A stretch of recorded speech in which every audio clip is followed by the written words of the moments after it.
So what is up, guys? This is Sean Flac 2.0 coming at you from the kitchen floor. Basically, the lighting was the best right here for now, and I didn't want to be basically in the garage trying to work with the lighting. I thought this was actually really good natural lighting, so here we are on the kitchen floor. Anyway, we're here looking at our MSI X470 AMD motherboard, AMD Plus motherboard here, and or Gaming Plus. So for the Ryzen, if you guys don't know, I am currently in the middle of doing all of my upgrades to the rig. Again, kind of got into streaming, gaming, streaming, broadcasting, also to help out with the podcast and other creative ventures I want to do.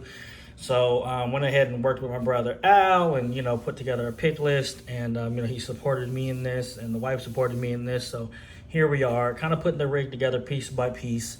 What came in earlier in the week was the upgraded processor. When we first originally decided of what to get, because it's always about budget, being a dad, being the husband, you always got to worry about things that are budget friendly and okay. That's why I had to get the okay from the wife to make it all happen. We decided to get a Ryzen 5 2700, but during Black Friday, the Ryzen 7 2700 came up. So the Ryzen 5 is a 6-core, 12-thread processor. It was last year's processor because they have a Ryzen 5 27X, which is this year's processor. So last year's Ryzen 7 2700, so that's what this one is. The Ryzen 7 2700 on Black Friday went for a really good discount. As you can see, it's 8-core, 16-thread. When it comes to like more cores and more threads, basically, depending on what you're doing, having either more cores or more threads are going to be beneficial to you. Obviously, more cores mean there's more cores processing the work, but then with more threads, it's actually being able to move information back and forth.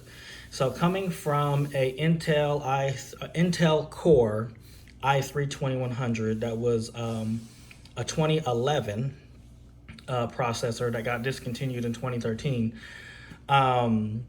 with its 2 cores, 4 threads. Planning to go into 6 cores with the Ryzen 5, and then now actually getting a really good deal on the Ryzen 7, which is a 8-core. The rig should be like 400 times faster. So, I want to get in, start using After Effects. I start using all these different projects, because again, I'm more focused on being a content creator, building out certain things, bios and intros and things like that, since that's more important to me. Obviously having the more cores and then the more threads where I could render something, still use, the majority of my CPU while researching things or streaming something or whatever. The more cores and of course the more threads is going to be super beneficial for me. So anyway, again, thank you, Al, for pushing me to get the rig. Again, appreciate your support and all this. And again, of course, to the wife, giving the okay with this. So again, we ended up doing a Ryzen 7 2700, 8 cores, 16 thread processor. So a base clock is 3.2 gigahertz. And its max boost is 4.1 gigahertz. And it says a discrete graphics card is required, as the CPU does not have any onboard graphics. So when you have something like this, you're gonna need some type of GPU. So in this particular build, I'm learning as I go. Like Al would do all the building and all this stuff or whatever. So this is actually gonna be the first time that I put the rig together myself. So he's definitely supported me. I've looked up a lot of stuff online. I'm waiting on 2 more pieces that are coming in the mail, hopefully by the end of the week. So I want to be able to put all these videos together. So this is a little bit earlier the week, and I'm just showcasing the pieces I have now. So again, the AMD Ryzen 7 2700, what we have in a current rig is a GTX 960. I don't know the brand, and again, as I'm learning stuff, there are like 2 main brands for GPU, and anything else is like third party, I guess. So it's interesting to learn, like, okay, a GTX 960 is basically like a model, but it can be made by either ASUS or MSI, or it could be made by NVIDIA or whatever, but a bunch of uh, different GPUs are made. So basically, when you get something that like this, where it requires a discrete graphics card is required, you're gonna need something. You're gonna need some type of GPU in there, even if it's just a small, cheap GPU. And again, I know the 960 is a little dated. I haven't done research on the graphics card because the graphics cards that I'm currently using does what I need it to do right now. But I'm pretty sure once I get into bigger functions or more complicated, like After Effects, projects or compositions, I'm probably going to have to up my GPU if I want to start using like 3D rendered graphics or anything. So again, it is a work in process. I'm learning a lot as I go. So yeah. Also with the Ryzen 7 is an unlocked chip. That means it's good for overclocking, but you need to make sure that, again, when you're buying a chip, that you also buy a motherboard that will allow the overclocking. So for this chip set, I went with the MSI AMD motherboard, the X470. We're going to originally use a B450, and again, these numbers are the chipset number that's actually on the motherboard. So the motherboard could be made by MSI, Gigabit, ASUS. What are some other ones? Again, I'm learning this as I go, but you want to make sure that whatever processor you got and what you plan on doing with it is going to match up with the motherboard that you got and what you plan on doing with it. So if I got a Ryzen 7 unlocked and I want to overclock it to 1.4 gigahertz, I want to make sure that I have a motherboard with a chipset that allows me to do that. So the X470 is a motherboard that allows us to do that. Also, in what I'm learning, and again, I don't really know what video or who the video is going to be for, but it's basically sharing what I've learned in my own process of learning about computer building. There's a AMD. So obviously, if you see right here, it says AMD socket AM4. You want to make sure that whatever processor you got, and this is a AM4 processor that again is compatible with your motherboard. So what I ended up using was PC part builders or PCpartpickers.com. And I start plugging all these things in, and it'll tell you some of the main things. Number one is going to be compatibility, wattage, because you are going to need a power supply that's going to power everything. So far, what I got the rig at right now, it doesn't take that much wattage. But what I do have coming in later on in the week is a EVGA power source. It's a EVGA G5750. And so that's basically the G5, I believe, is the model. The 750 number coincides with how much wattage it could take. And then it has other numbers as well. So it is called an 80 plus gold, which I guess is the standard of different types of power sources. And I guess there's bronze, gold, and platinum. So you want to, when you're looking at building a rig that you want to last longer, you will probably be paying more if you get something that's rated better. So again, what I got coming, and again, when I get the other two pieces, I'm waiting for the power source and a Wi-Fi wireless PCIe adapter card. So because this does not have a built-in Wi-Fi, and again, it was more bang for your buck. So at the time, I believe this one was like $169, and last year it was a $500 chip. So that I thought that was a really good deal on that. And then this board, I believe, was $109 on sale. I think it was like $139, and you got a $30 mail-in rebate or something. But then you plug these two in, it shows that they're compatible.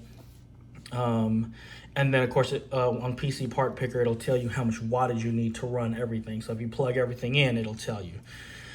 So the pieces that you may be seeing here missing is going to be the memory. So I ended up getting a 16 gig memory kit. So we went up with a Gale Evo Potenza. So it's 2 sticks of 8. So this is DDR4. And again, what I learned about memory is not all memory is the same. So you want to make sure when you're looking at your memory, you're looking at these numbers right here. So the model on this is going to be, so you have 8 gig and 8 gig, so 2 8 gig sticks. So the model numbers that you see right here, this PC4 2400 3000 megahertz. So you have two, they're called DIMMs. So 8 gig times 2 DC kit. So that's what gives you that 16 gig. So it's a 16 gig kit. But not, you want to make sure that it's compatible. So this is DDR4, and let me just make sure it says, so it says it right there, DDR4 is compatible with your motherboard. And then of course there's different speeds. So I believe they want you to be, and it'll be this number that's right here, so 3000 megahertz. There's 3000, 3200, 3400, I believe.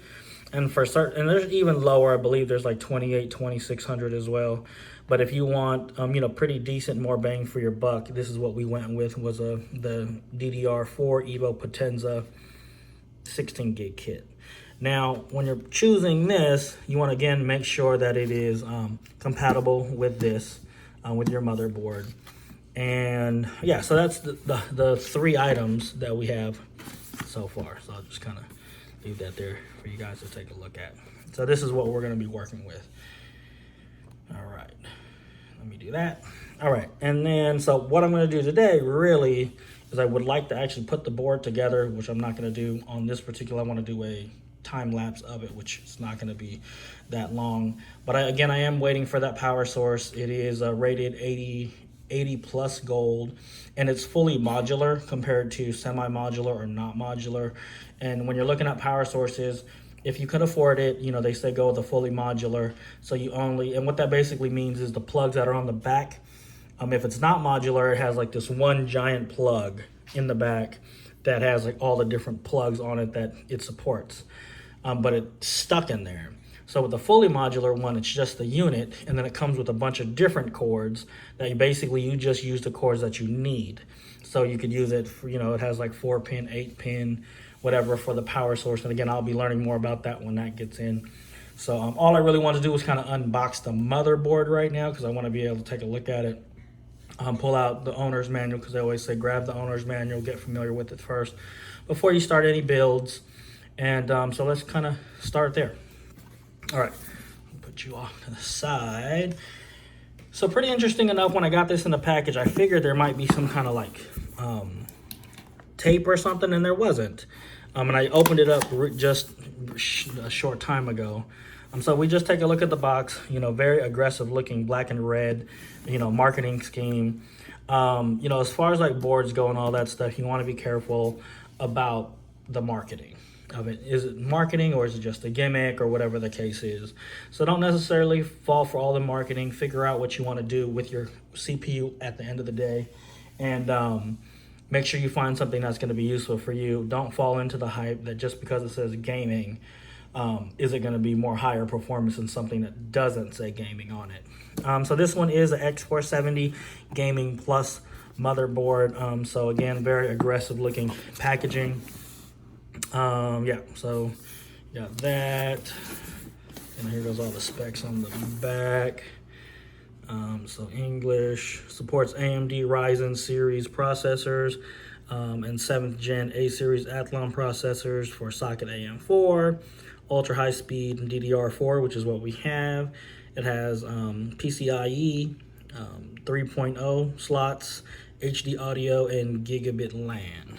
So when we look at the back, again, this is where you kind of got to like, what do we go for? What do we think is marketing, and what do we think is something that's actually there? And again, I learned all this again by doing a lot of research. And then when I finally picked out this one, again, I looked and I was like, oh, okay, well, this is pretty interesting.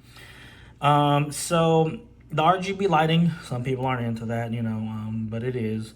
One of the cool things that I did see was this Turbo M2, which I did not know exactly what it was. I had to do a lot of research on that.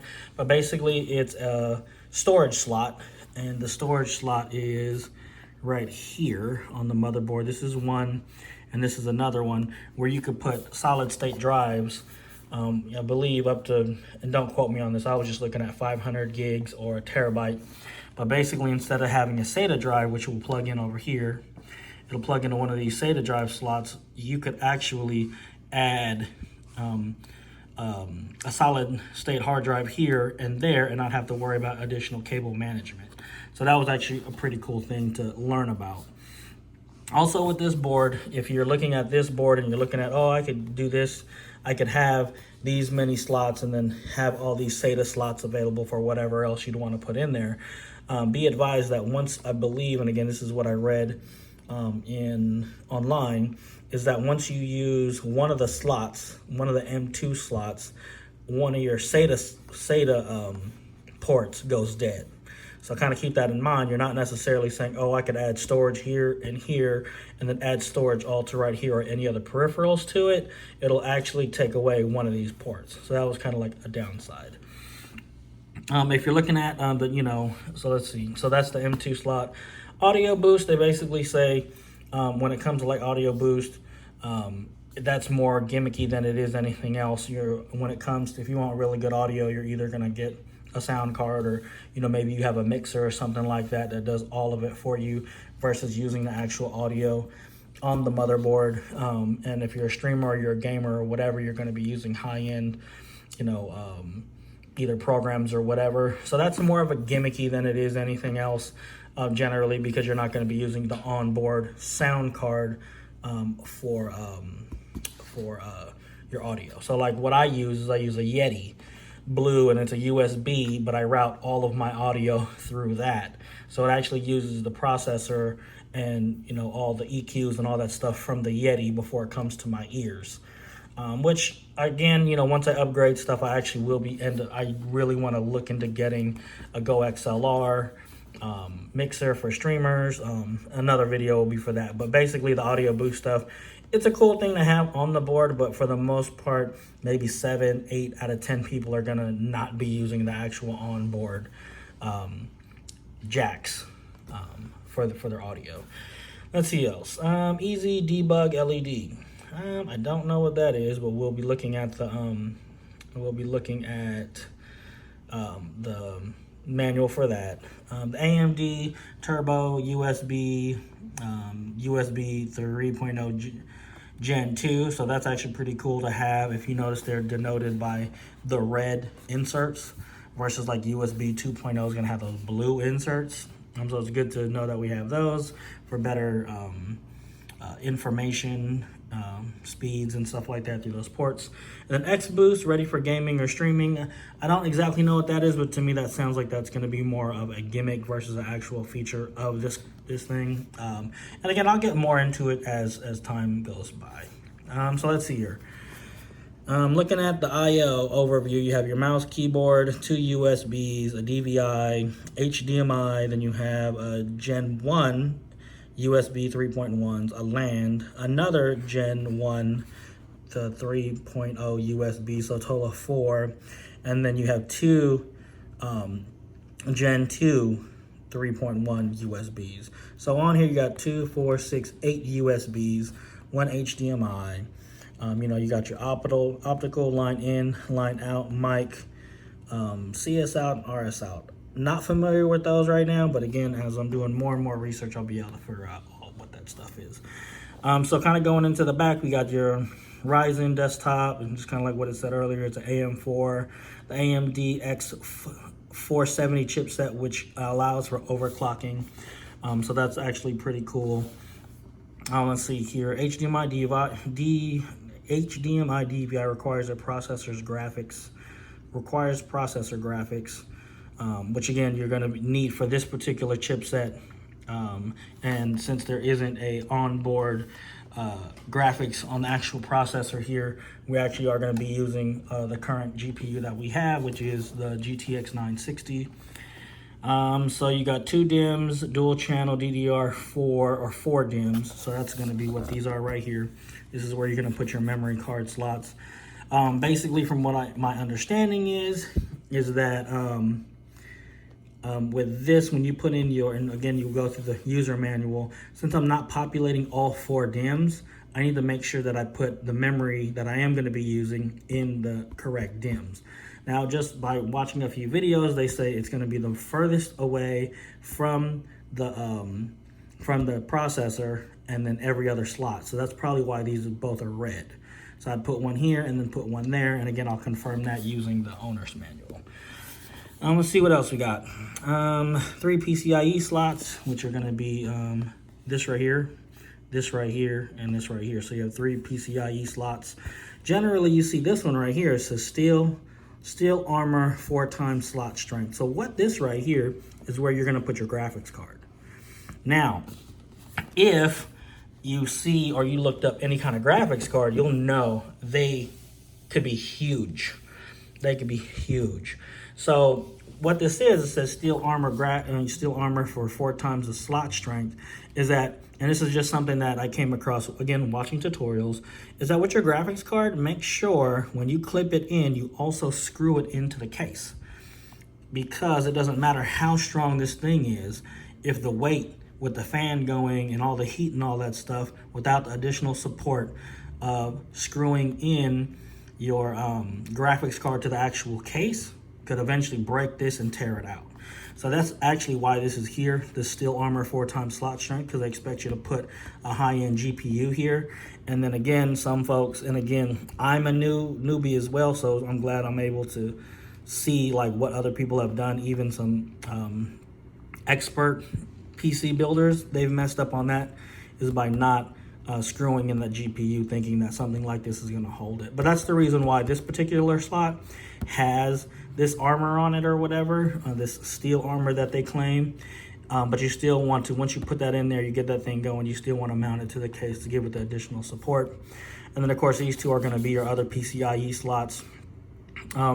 Obviously for me, there's going to be a Wi-Fi wireless adapter card that's going to go in here, and eventually I'll have a capture card go in there to capture streaming and gaming at the same time. So those are my plans with those. Let's see what else we got here. Storage, it has 2 M2 slots, which again I showed you right here, and 6 SATA slots for 6 gigs per second. So again, this is your M2 slots. They kind of clip into here, you fold them down, and depending on the size of your, you put a screw down right there.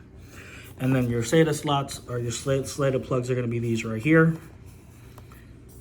And let's see what else we got. USB ports, you have 2 USB ports, a total of 8, and you got 6 wait a minute, 6 times, so 2 3.1 Gen 2s, 8 3.1 Gen 1s, and 6, and I don't really understand how they count those, because when I was counting on here, 1, 2, 3, 4, 5, 6, 7, there's 8 total. So I don't know what that means. 8 total, 6. Oh, okay, I get it. So these two are your Gen 2s. Then 8 of them are Gen 1. That would mean that these 2 would be 8 as well. I don't understand that. And I'm wondering if this, I gotta go through the owner's manual. But basically, depending on the case, your case could have Gen 3 USB 3.0 slots, and you would plug those down here into these headers.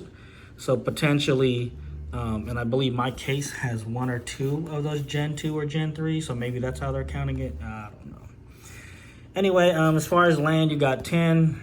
I believe this is 3 channels, so you have 10, 100, and 1,000 megabits per second. So at this point, you're gigabyte, I believe that's considered gigabyte LAN.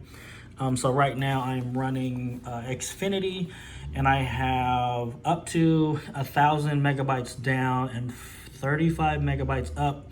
Currently, in my current state where I'm at, I'm running 675 down, I believe it is, and 45 up, so pretty interesting. And then audio, you got your 8-channel, 7.1 HD audio with audio boost. So that's already built into the card. Okay, so I know this is getting long, but hey, I'm a noob, so I want to make sure I went over everything on the box. Some things to look out for. Now let's go ahead and give it an open. Okay. Wow. Okay. So the good thing is, as I've explained, It's obviously in this anti-static bag, so it cannot get any kind of shock or any kind of shortage or whatever. So I'm just gonna go ahead and pull it out.